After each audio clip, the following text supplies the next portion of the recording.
Hello दोस्तों, good morning. My self Aman Singh, second from medical student from the GMC. This video he basically मतलब last के 30 days में आपको कैसे अप्रोच करना है। देखो लास्ट के टाइम में ना काफ़ी एंजाइटी होने लगती है, डर भी लगने लगता है। बहुत लोगों का मानना है इस टाइम पे हम कैसे मैनेज करें, किस टाइप से क्या पढ़ें। कभी कभी हमारे टेस्ट भी देते हैं, टेस्ट में नंबर नहीं आ रहे, हम समझ नहीं आ रहा बायो पढ़े, फिजिक्स पढ़े, केमिस्ट्री पढ़े, और कभी ना नंबर कम आ रहे हैं तो डीमोटिवेट हो जा रहे हैं। कभी सोच रहे हैं केमिस्ट्री के सिर्फ क्वेश्चन कर ले तो फिर आपको याद नहीं रहते, कभी फॉर्मूला शीट याद नहीं रहती। तो हम इस टाइम में करें तो करें क्या। सभी चीज़ों को लेके ना माइंड में एक डाउट रह जाता है, अब हमें क्या करना चाहिए। इन्हीं चीज़ को मैं आपको एक लास्ट के 30 दिन में मतलब क्या नहीं करना है, क्या करना है, वो मैं आपको बता दूंगा। और पूरी साल आपने कितनी भी मेहनत करो वो आपकी मैटर नहीं करेगी अगर आपने लास्ट के 30 डेज ये 30 दिन चल रहे हैं ना, अगर आपने फुल फोकस से जी जान से एनी डिस्ट्रैक्शन अगर आपने पूरा अपना 100% ये लास्ट के 30 दिन दे दिए ना, तो आपके अगर 300 आ रहे होंगे तो 450 आ जाएंगे, 450 से 550 भी आ जाएंगे। और कई बार देखा गया ना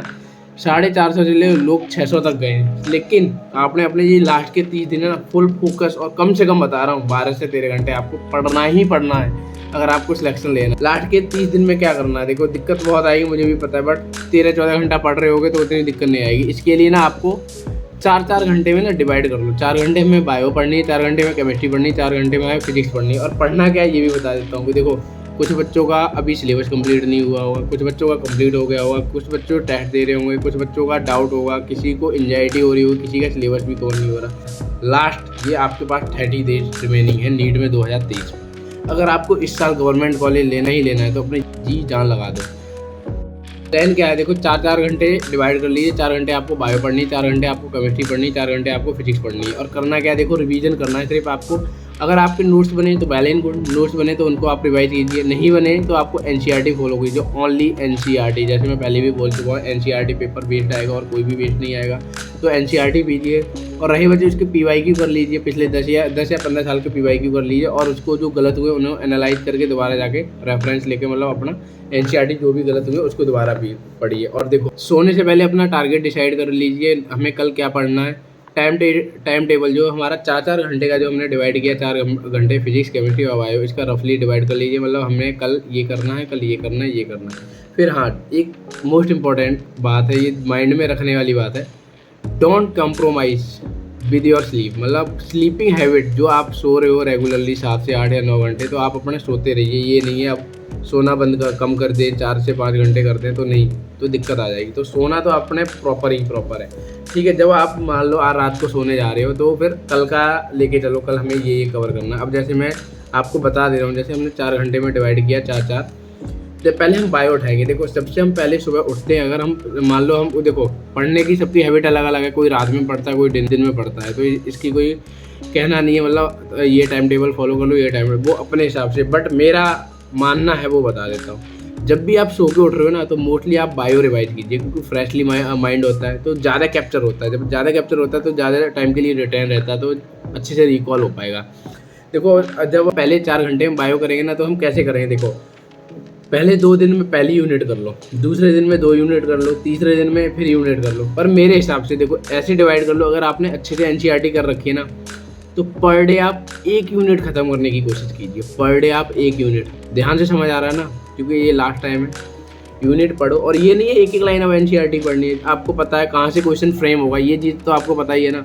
वो चीज़ जो आप भूल रहे हो ना बार बार वो पढ़ो। मेरे हिसाब से मैं खुद का बोल रहा हूँ, पर डे आप 1 यूनिट खत्म। फिजियोलॉजी है, ह्यूमन फिजियोलॉजी है, अगर यूनिट बड़ी है तो इनको 2-2 दिन दीजिए, और अच्छे से इनके प्रीवियस ईयर 5 से 10 ईयर के क्वेश्चन अच्छे से एनालाइज कीजिए।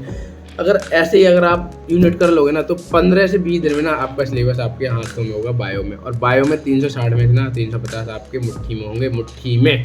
ये मेरा वादा है, मेरा वादा नहीं, आप खुद से अपना वादा कीजिए, ठीक है। ये बायो के लिए हो गया। और केमिस्ट्री के लिए देखो मैंने अभी वीडियो डाली थी रिसेंटली, वो ही कीजिए। फिजिकल, ऑर्गेनिक, इनऑर्गेनिक, देखो फिजिकल में आपको कुछ नहीं करना, वही है फैक्ट शीट उठाओ, फार्मूला याद करो। अगर फार्मूला याद नहीं हो रहे तो 1 शॉट देख लो और पीवाईक्यू लगा लो, जितना भी हो सके ना पीवाईक्यू लगा लो। अब जैसे ऑर्गेनिक है, ऑर्गेनिक में आप कुछ भी नहीं करना, एनसीईआरटी, ओनली एनसीईआरटी और फैक्ट शीट। और इनऑर्गेनिक में सिर्फ एनसीईआरटी और जितने भी एक्सेप्शन। हाँ, एक मोर इम्पोर्टेंट चीज़ है हमारी केमिस्ट्री के लिए, लोग इग्नोर करते हैं। जो लास्ट के चैप्टर होते हैं ना, जैसे बायोमोलिकुल है, पॉलीमर है, केमिस्ट्री इन एवरीडे लाइफ है, और इन्वायरमेंटल केमिस्ट्री है। इनमें से ना हर चैप्टर में से 1 या 2 क्वेश्चन आते हैं। अगर मान लो एक क्वेश्चन भी आ गया ना, 4 क्वेश्चन आ गए, यानी 4 चौक 16 नंबर बनते हैं सीधे सीधे। 16 नंबर यानी 16,000 रैंक आपकी। Don't leave any chapter from chemistry, specially ये 4 चैप्टर, ठीक है। तो केमिस्ट्री में देखो, फिजिकल में तो मैं बता ही चुका, ऑर्गेनिक सिंपल है, इनऑर्गेनिक भी सिंपल है। अब रही बात फिजिक्स की, आप फिजिक्स को ना 7-7 दिन में डिवाइड कीजिए। इसी जगह आपको 7-7 डे डिवाइड करवाए। पहले 7 दिन में आप ना 12th कवर कीजिए। 12th क्या कवर कीजिए मैं बता दूंगा, 12th, और दूसरे 7 दिन में 11th कवर कीजिए। और जो तीसरा 7 दिन है ना, उसमें आप 11 और 12th दोनों कवर कीजिए। पहले 7 दिन में हम 12th की फिजिक्स कवर करेंगे, और उसमें भी देखो कुछ इंपॉर्टेंट चैप्टर है। और मान लो कुछ बच्चों का कुछ सिलेबस ही नहीं हुआ है, तो कुछ इंपॉर्टेंट चैप्टर तो करेंगे, ये तो है नहीं छोड़ के जाएंगे। तो देखो 12th में पहले 12th के चैप्टर क्या करना है, पहले करना है मॉडर्न फिजिक्स करनी है 12th की। मोस्ट इंपॉर्टेंट चीज़ बता रहा हूँ, जिसमें क्वेश्चन फंसेंगे ही फंसेंगे। मॉडर्न फिजिक्स कर लो, रे ऑप्टिक और बे ऑप्टिक कर लो, न्यूक्लियाई कर लो, सेमीकंडक्टर कर लो। और हाँ, 2 चैप्टर और हैं इंपॉर्टेंट है, करंट इलेक्ट्रिसिटी कर लो, जिससे 3 से 4 क्वेश्चन सीधे सीधे आपके फंसते हैं। और इलेक्ट्रोस्टैटिक कर लो। ये पहले 7 दिन का।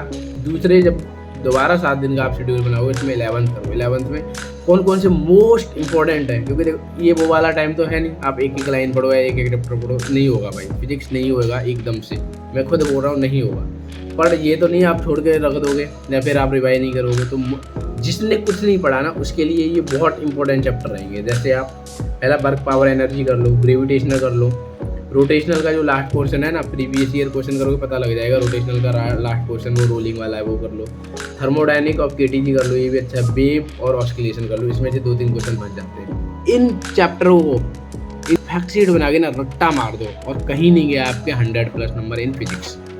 तो लास्ट में 7 दिन है, उनमें क्या करना है, जितने भी आपके +1 के हों चाहे +2 के, जितने भी चैप्टर रह गए हों, जो उनमें कवर नहीं हो, उनके सारे फॉर्मूला एक पेपर में लिखो, शीट में लिखो, फैक्ट शीट बनाओ और दीवार में पेस्ट करो। सुबह शाम दोपहर डेली रट्टा मार दो। और डायरेक्ट बता रहा हूँ, 10 से 15 क्वेश्चन आएंगे फॉर्मूला बेस्ड इन फिजिक्स। नहीं मार रहे, मैं भी यही हूँ और आप भी यही हो। जब पेपर आए हो जाएगा ना नीट का, उसके बाद मैं वीडियो खुद बना दूँगा। आप अगर फॉर्मूला बेस्ड डायरेक्ट कर लोगे ना, अगर 15 भी क्वेश्चन आ गए तो 15 चौक 60, सीधे 60 नंबर मिलेंगे आपको। समझ रहे हो तो अच्छी बात।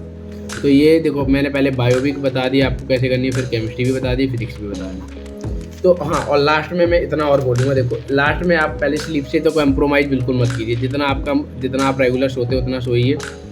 और एक चीज़, इस टाइम पर अपने नंबरों के बारे में मत सोचिए। इस टाइम लोग नंबर कम आएंगे तो डिमोटिवेट हो जाएंगे, इस मेरे नंबर नहीं आए थे, मेरे सिलेक्शन नहीं होगा। बट मैं सच बता रहा हूँ, जिनके रेगुलर टेस्टों में 450, 550 आए हैं, बट नीट के पेपर में डायरेक्ट 610, 605, 622, 626 तक आए हुए, तो कभी भी नंबरों से कंपेयर मत कीजिए अपने आप को। और इस टाइम पे ना अपने आप को जितना हो सके एनालाइज कीजिए। जितने भी क्वेश्चन आपके गलत हो रहे हैं उनको एनालाइज करके सही कीजिए, और अपने माइंड को जितना हो सके ना पॉजिटिव रखिए, हेल्दी रखिए। बाकी का कोई भी दिक्कत हो तो मैं हूँ, बता देना। सबके लिए बाय, थैंक यू।